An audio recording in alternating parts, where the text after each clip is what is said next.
Doc, how are you, my friend? Good morning, Mike. I'm doing good. How about you? I'm doing good. Doing good. That's good. That's good. Cold here still. I'm sick of the cold right In the SF, it is cold, but not as bad as what you guys have it. now. No, I'll be in the Bay Area here pretty quick. I think we got about what we leave on the 15th, 14th, 14th. I'm coming to San Francisco. Nice. So get a little bit warmer of some climate, but not too Yeah. hot. Yeah, I'm about 30 miles from the SF. So it's Okay. like we are on the east side of the bay. Nice. Very cool. Very Yeah. cool. Yeah, we'll be in San Francisco for a few days and then we're heading up to Napa for a few days and then That's nice. heading back home. Bringing the kids with us this time too. So, all right, Cindy, hello from Minnesota. Hi, how's it going? Good, good. Carolyn, I see you there too as well. And Kathleen, I don't know if Kathleen is connected yet. Kathleen is connected. All right. Now we're early. If you guys have questions or anything you guys want to chat about, please, by all means, fire off. We've got about 8 minutes before we formally start our training session. Go ahead, Carolyn. I was wondering if anybody would be interested in maybe a like small working session outside of the group for prospecting, maybe by Zoom. If a couple of us got together and like made calls all at the same time or had an agenda, I think that would be helpful. Go ahead and one of two things. When we kick off here and we get everybody into the room, put it in the chat, but I'll also bring it up during the actual accountability session where I can give a little bit more guidance in that aspect versus in the training session. But yeah, I think it's a great request, great idea, and we'll see if you have any takers on that. Hey, Caroline, I will be the one, probably because There you go. I'm more introvert, so I need practice because I always feel not comfortable, talking to my clients about the real estate. So I would love to. Cool. Dave Wiley, how are you, my friend? Doing good, sir. How are you? Doing good, doing good. Let's see here. Dave, I was just telling if you have any questions, obviously we've got a few minutes here before we kick off on the training session. Feel free to fire them off. Not at the moment, but when the team all arrives here, maybe there's some that they've got. Yeah, no, I appreciate that. How you're doing? Let's see here. Who else we just have come in? Spotlight Realty. Hello, guys. How you doing back there? Sharon is here. Hello. Gwen is here.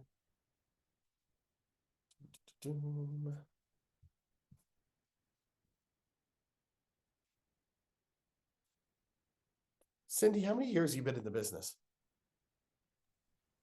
This is my 8th year. 8th year. Yeah. Great.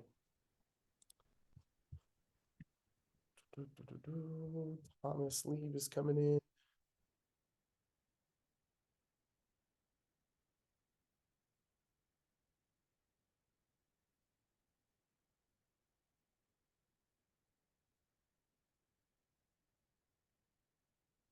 I don't know about you guys' areas, but this has been like 3 weeks of sickness. Like everyone I know, neighbors to people here at the Shirag Shaw offices. Shirag was down, his kids are down. I've been hit twice. This has been an extra special, I don't even know if I want to call it flu season, but if you are struggling, I feel your pain. Let's see here. Thomas Lee, New York City. What's up, my friend? Sharon is with us. Where's your office again? You're in the main building, 110. Okay. Yeah. I asked you that last time, and I'm like, I can't remember. Mike, I got a question. Huh? Go ahead, shoot. Yeah. So just real quick. So I've been organizing my CRM because it just got way out of control. Yeah. So like there's certain people in my SOI that I know that they should be in there. For example, like my son's classmate's father, or like a friend or a classmate that I went to college with. I just can't add them. Only I'm just gonna be straight brutally honest. Like it's like embarrassing for me to say I'm a broker. So do you have like any suggestions with that? Like I just struggle. Like there's like so many people in my SOI that I just don't add them just because I just know. I don't know. I just struggle with that. So I mean, let's put it this way. And I used to take a pretty hard line on like, battling the aspect of like what you do is what you do, right? And I'm not a big person of like, let's find a better way to call it a different name to make it sound like you're a real estate broker. And there are people out there that are not going to love that and that are going to have a negative connotation to that, and that's okay. What I will say is that it is okay to not have certain people in your dialing in sphere of influence world. What I don't want is you to expect that you're going to get any business from them. That's all. It's kind of like, hey, if I'm not comfortable putting you on my call list, then you need to also be comfortable with the fact that they're never going to give you business. Because in order for them to give you business, not only do they have to know that this is what you do, but they have to start to learn about why you're special within this spectrum of stigmas and really crappy reputations and things of that nature, in order for them to understand that, you're not that. And so I won't argue with you in regards to like, what to do, but I would think about how comfortable are you? What's more uncomfortable? Telling them about this industry and you, or not having them as ever going to be clients? Like, just, you might as well take them off your list. Because that's the choice that you're battling between. Neither are friendly. And the best advice I can give you in regards to just tearing off the Band-Aid is have a conversation about it. In fact, explore the negatives right off the bat. Hey, so-and-so, I know that you may not have known this, but I'm in real estate. I'm actually exploring what people in my social sphere, how they view the reputation of real estate agents. Like, just pull it out right off the very first call. Let's talk about the negatives so that you can understand I want to avoid being that with you. That's it. Find a different conversation point versus a different title. Sound good? All right. We got all kinds of people popping in. Hey, guys. Hey, Joyce. Good to see ya.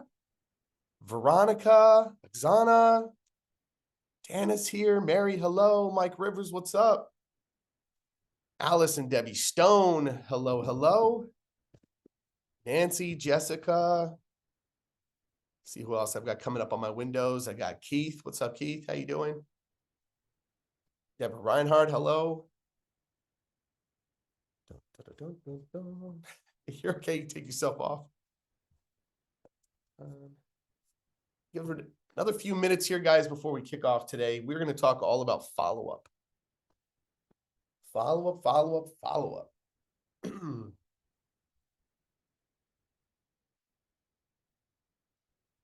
Hey, Mike, while we wait, can I ask a question? Sure can.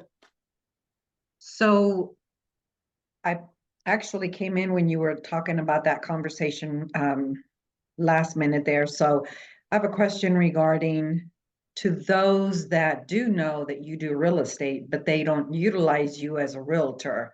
What's wrong with that picture? Like, what's wrong with it? I mean, some of it could be that I'm not isolating on the needs or the problems that they have. Some of it could be that the recency, or even something that I'm going to talk about today, which is called mere exposure, hasn't happened yet in regards to the number of touches or the exposure I have to them. There are a lot of different things and reasons why, the central nervous system of the brain chooses, let's say 2 or 3 people to interview out of the 7 to 10 that they know.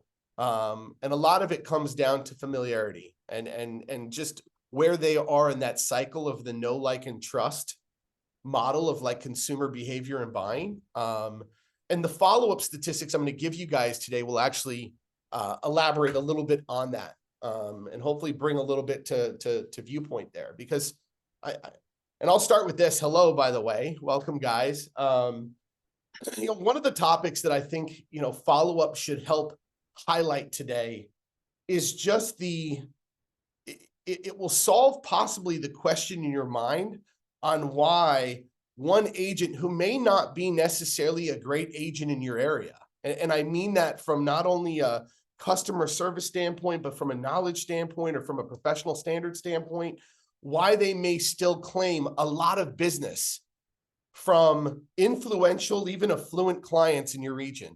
And a lot of it comes down to where the person exists in the know, like, and trust kind of environment. And so I'm going to talk all about follow-up today. A couple housekeeping items too for this session. I'm going to turn off again the ability to unmute, just so we don't have any distractions or things of that nature with our participants today.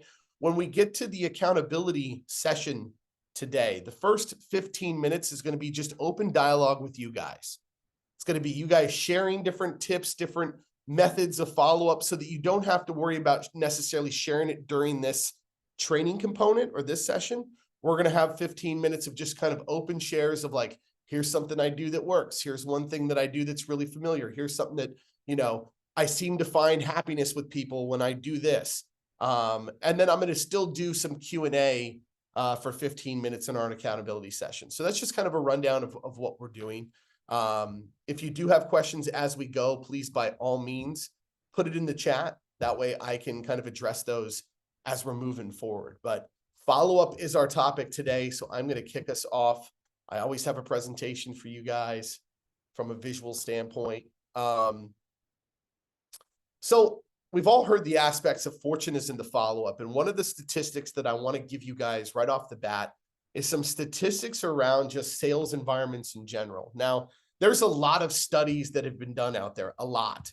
And I'm going to bring two to highlight. One is through Salesforce and one was through HubSpot.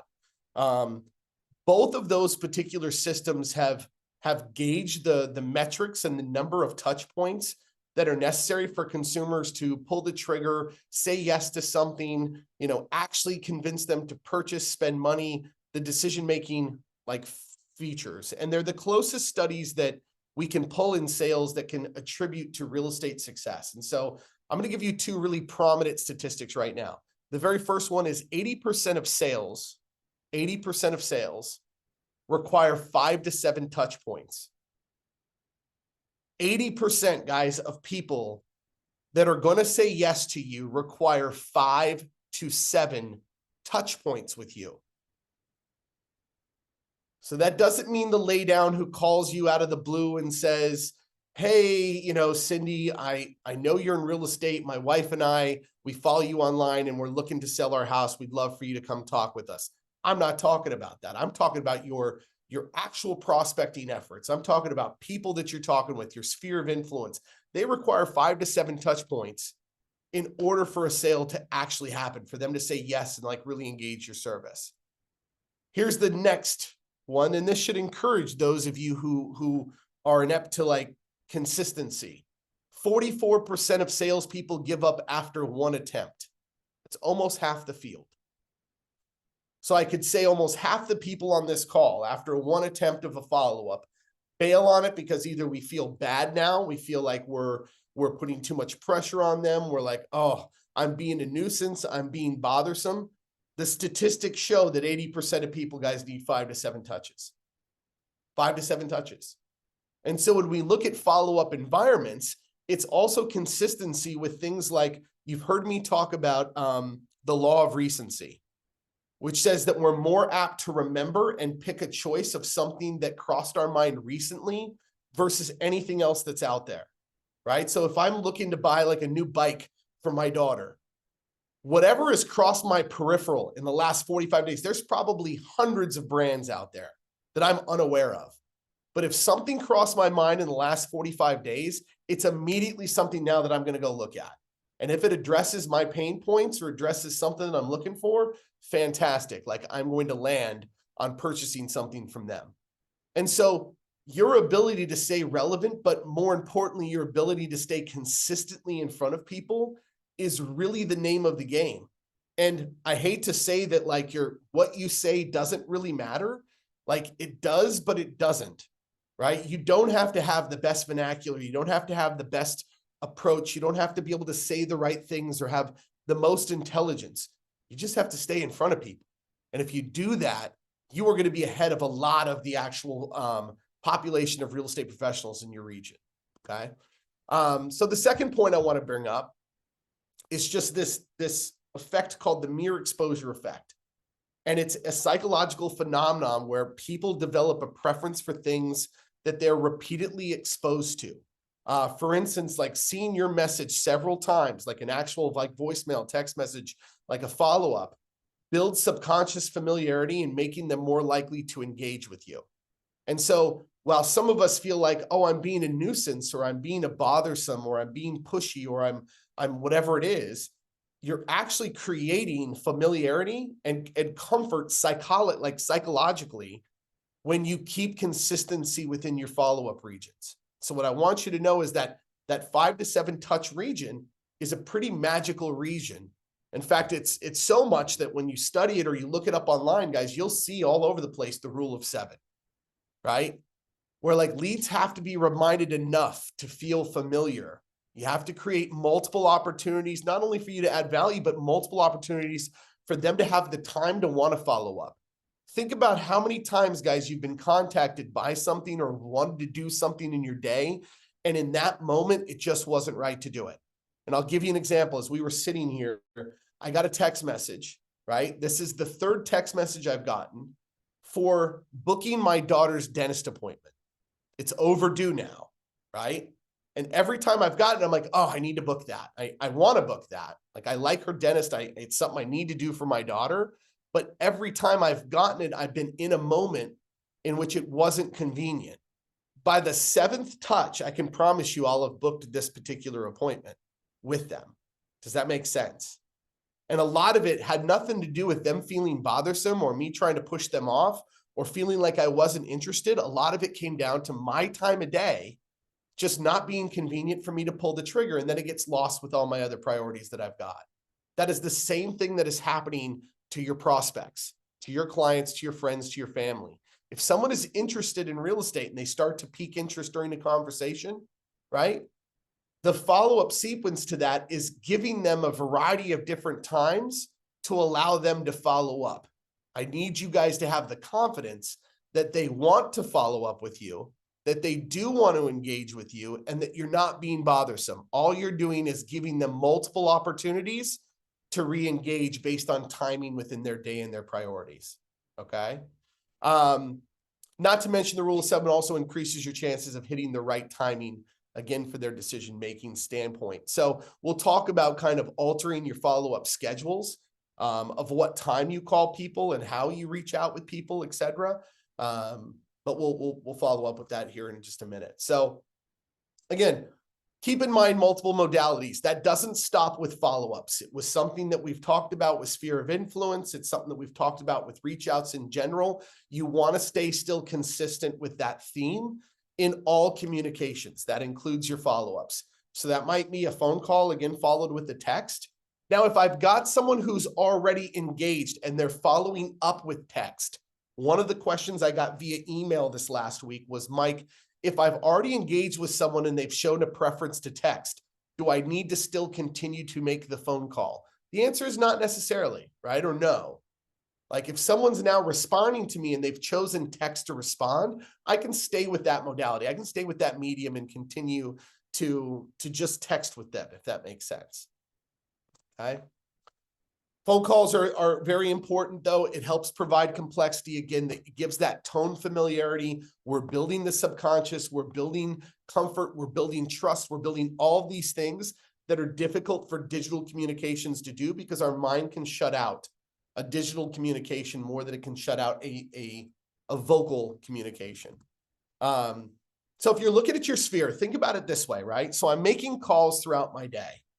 Right. And this could be for any prospecting effort that you're doing. It doesn't necessarily have to be like your sphere of influence.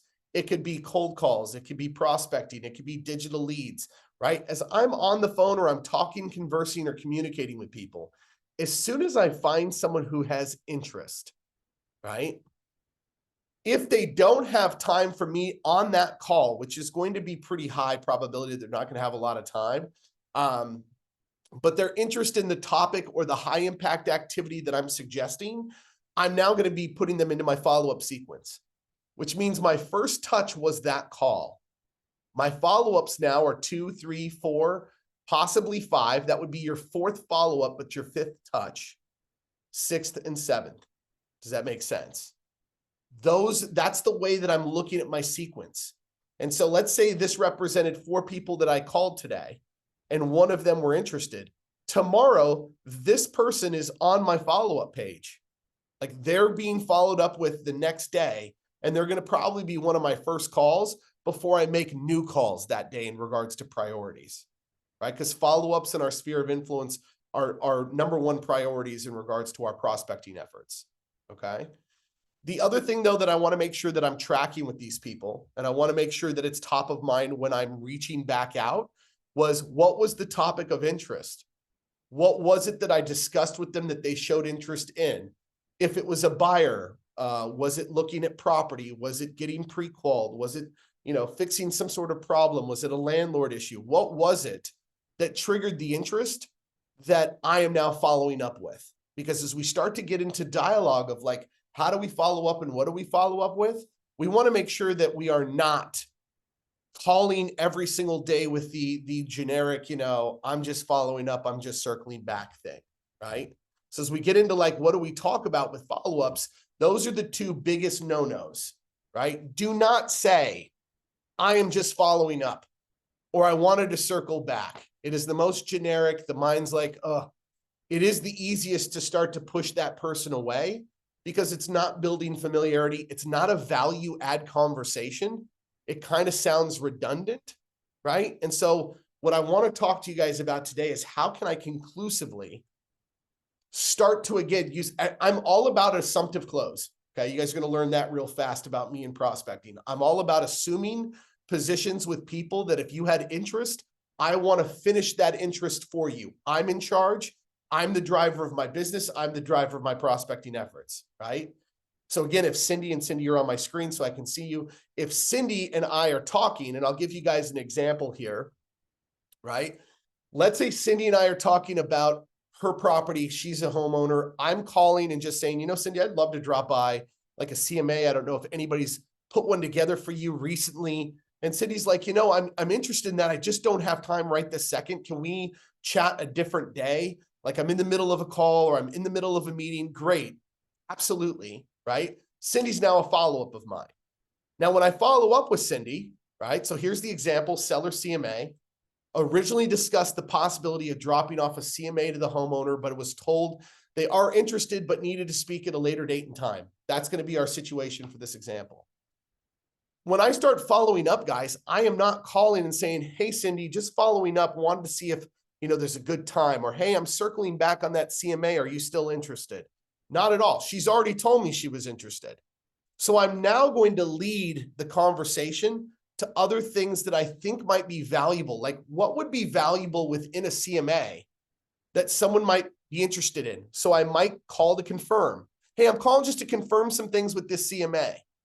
Hi, I found something of interest about the property I think you're going to definitely want to see in the CMA report. Or I was calling to go through this equity side that I've compiled while processing the CMA. I think you're going to like this number, right?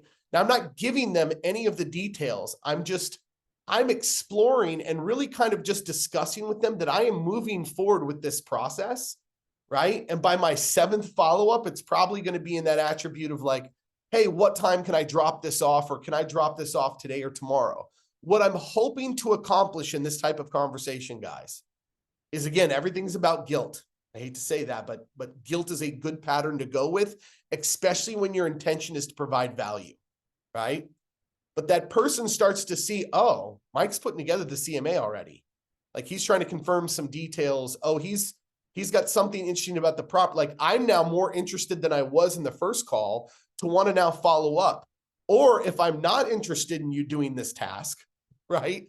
I'm going to actually stop you because I think you're getting too far into work where now I'm going to feel bad about the amount of work that you're doing. And I haven't done any work at this point, guys, right? there's a ton of things that I can find that if someone responds and is like, you know, what did you find about my property that's interesting? I've already looked it up a little bit and I can pick anything. Like, I just noticed your neighbor's house sold. I just noticed this number is different than the normal number that I see in neighborhoods. Like, pick anything that you think is interesting, right? It's about getting a response and getting back to engagement in a conversation that's real estate focused. Questions on that so far? I wanted to take you guys all the way to that space before I actually started to take any questions on this. Let me just check my chat real quick. Are we good on that? For some reason, I cannot access my chat right now, so I will come back to it in just a minute. Deborah, hold on real quick. Hold the question just until I get to the end here. Then I'll take some questions from you guys. So past clients, we got the question last week and even the week prior to that of like, what's the follow-up patterns? How does it differ for past clients within my sphere of influence? How does that differ with cold clients, et cetera? Everyone gets shelved into the rule of 7 for me, everyone, except for past clients. All right. So if I meet you at a networking event, you are now in my sphere of influence, right? You're starting to get calls. If you're interested in something, it's a follow-up of 7, right? But past clients are a little different because past clients, their first 12 months is your highest priority period in regards to touches that could equate to a referral. You are more likely to get a referral from a past client in the first 12 months than any other period of time that you have worked or are working with them, okay? So the first 12 months, you're going to see the pattern a little different than where it changes with the rest of their existence with me. So the first 12 months, every 45 days, guys, you should be touching that past client. Every 45 days. Doesn't need to be any earlier than that. Like if you're doing once a month, fine. I have no issues with that, obviously. But 45 days won't feel like once a month, even though it's pretty close to once a month. Okay. That could be gifts. That could be, you know, something about their home, something that's personalized, something that's for them, something that's brand related, whatever it is. If it is phone calls, and I would love for you guys to be reaching out and just like seeing how things are going, like what's going on with the house, ask a different question each time, right? How are you guys treating the neighborhood? Are you guys finding all of this stuff okay? Like whatever it is, you want to make sure that, again, you're focused on solving problems. You know, if you know anybody that's having landlord issues, if you know anybody who's, you know, unhappy with where they're living, if you know anybody who's out of space, don't say those things of like, if you know anybody that's looking to buy or sell real estate, please remember me, right? Talk about problems that you solve, talk about solutions that you have, talk about things that are really creative in the marketplace. Those are going to generate more natural referrals than any other conversation that you guys can produce. So the first 12 months, every 45 days, 24 to 60 months. Okay. I'm sorry. You know what? That should not say that. That should say from 12 months to 60 months. From the 12-month to 60-month period. So after the first 12 months, it's down to 1 per quarter, 1 touch per quarter. It is the least likely person in your entire contact database to need a real estate service from you during that period of time. But I still want to send them things. Now, let's say you have everybody on a monthly newsletter. I'm okay with that. Does it mean that you can't contact them more? No, it just means that the priority, the minimum is 1 time per quarter at that point to make sure that you're still keeping a brand, staying in front of them, sending them things that you are accomplishing, things that you're selling, whatever it is. But 1 per quarter, they enter a period of time there, guys, where they are the least likely to purchase or buy, purchase or sell a home during that period of time. Now, as soon as we get to that 5-year mark, the probability starts to go way back up. And that's because of just the average timeframes in which we start to see people begin to move. They start to get settled. They start to pay off a mortgage. They have equity in their home. So likely a purchase of an investment property, a second property, something of that nature can occur, right? So that 24 to 60 month period is kind of a dead period. But then the 60 plus months after that, they are back into my sphere of influence. I mean, yes, are they tagged now still as someone who's purchased in the past? Yep. But they're getting a call now from me, an actual call, a reach out every 60 or every 6 weeks to 8 weeks now. And it's just a touch base, right? How have you been? What's going on? Right? Let's talk about the market. Like I'm back treating you like I am anyone else in my sphere of influence that owns property or doesn't own property. Okay. Let's see here. What else I want to, don't forget high impact activities, guys, right? When you're doing these follow-ups, don't forget everything you're trying to lead to should get you into a face-to-face contact with people at some point, right? Where you have a good amount of time to explore, investigate their interests. It allows you to show your advice, your expertise, and really create connection. So everything you're doing with your prospecting efforts, guys, should end in environments or situations and activities that gives you that as the outcome, okay? So I'm going to stop my share there for today. I know, Deborah, you had a question. I will take a few minutes of questions before we get in here. So let me actually unlock your ability to unmute yourself. And Deborah, I don't know if we answered your question, but if we did not, go ahead and ask your question. I'll also check the chat Yeah, here. just real quick. It was when you were talking about calling that prospect to regarding interest, right? And they reached out and said, call me later. Mhm. So you call the next day, they don't answer. Do you leave a message Mhm. like, hey, Deborah Reinhardt, we spoke yesterday, blah, blah, blah. I'll And try this you is again. where I'm going to start to change the topic of why I'm calling each time. So Okay. hey, this is Mike. We spoke yesterday. Wanted to confirm a few details about your property as I start the CMA. Give me a call back. And then I'm sending the same text. Hey, just left you a voicemail. Would love to confirm a few details. Give me a call when you have a second. I'm making the assumption based on our call that I'm already doing this for you. Like Okay. that's the direction we're going, right? Okay. Because why not, right? And if that person's like, you know, I think that's, I'm not ready to have a CMA dropped off. They're going to tell me that immediately now because they think I'm now in process, right? Okay. Most likely what they're going to do is if they aren't in a place to call me back, then the next day when I'm like, hey, I found something interesting about, you know, your property in your neighborhood. And then the next day it's like, hey, by the way, I've got an equity aspect I think you're going to be happy with, right? And then like, I'm just continuing to change the topic. It's all Okay. about the central topic of the CMA, but I'm Gotcha. changing the purpose of the call every single time. The last one would be, hey, I'm starting to finish this up. Would love to be able to still drop this off. I know you've had a busy week. Let me know if this is still something that it's okay to ask on that last, you know, thread, like Right. something I can still do. And if they don't respond, they're back now to the rotation. That's it. Okay. Okay. I'll know Thank the you. next time I get to them 6 to 8 weeks later that we had initially talked about a CMA, and that's going to be now the aspect of my phone call. Regurgitate, regurgitate, regurgitate. Someone asked, do you keep all of these contacts on a spreadsheet? Yes. And Cherish, thank you, by the way. Cherish responded that there's a great spreadsheet template that was attached to the first prospecting session. That's just a personal template of mine. It's got 3 tabs. It's got basically like my call list for that week, for that day, whatever it is. It's got follow-ups as a tab, and it's got past clients. And I keep it there.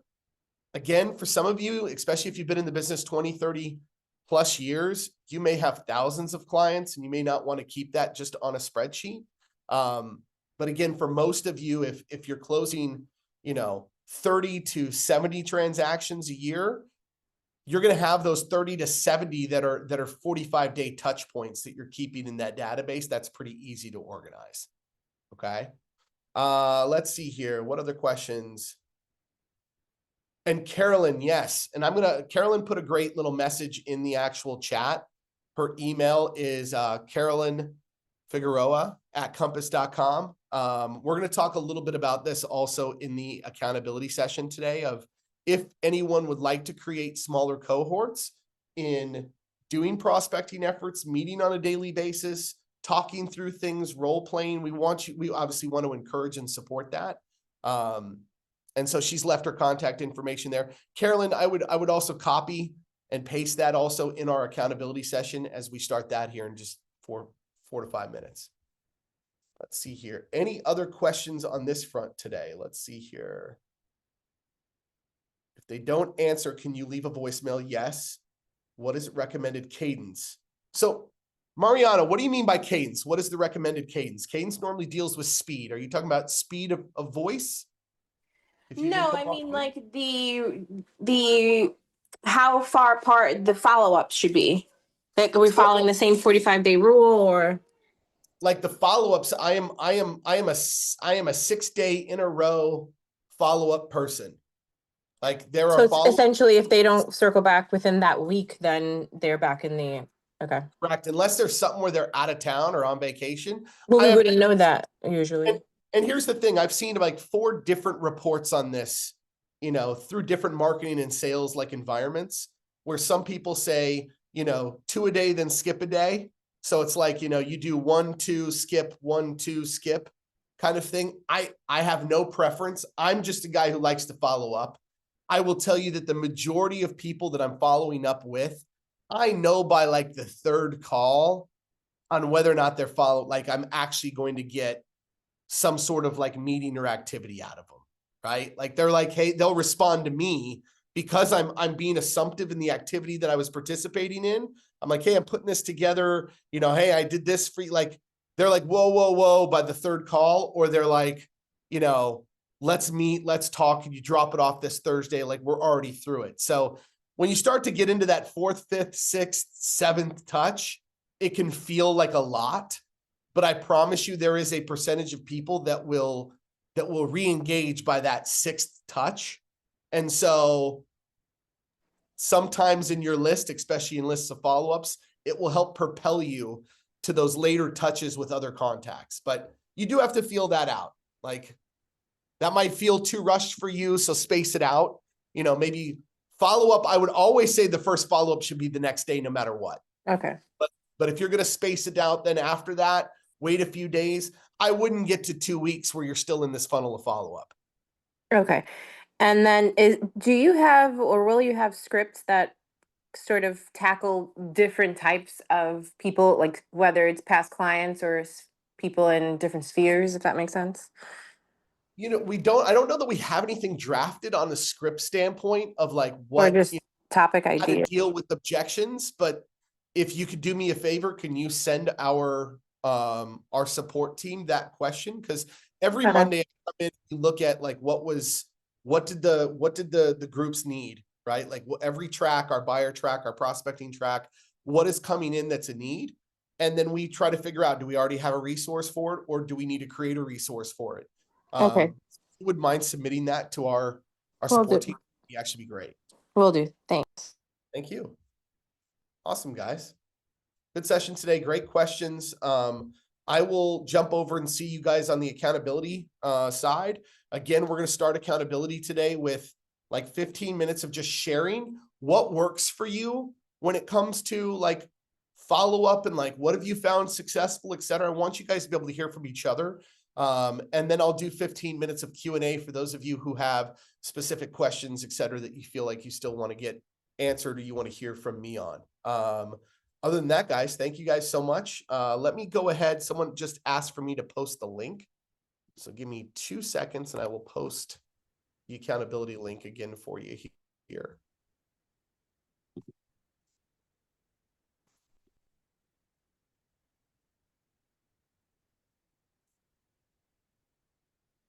This is the Zoom link for our accountability session. I'll leave that up there for just a few seconds while you guys are jumping over there, and I will see you there in just a minute. See you guys soon.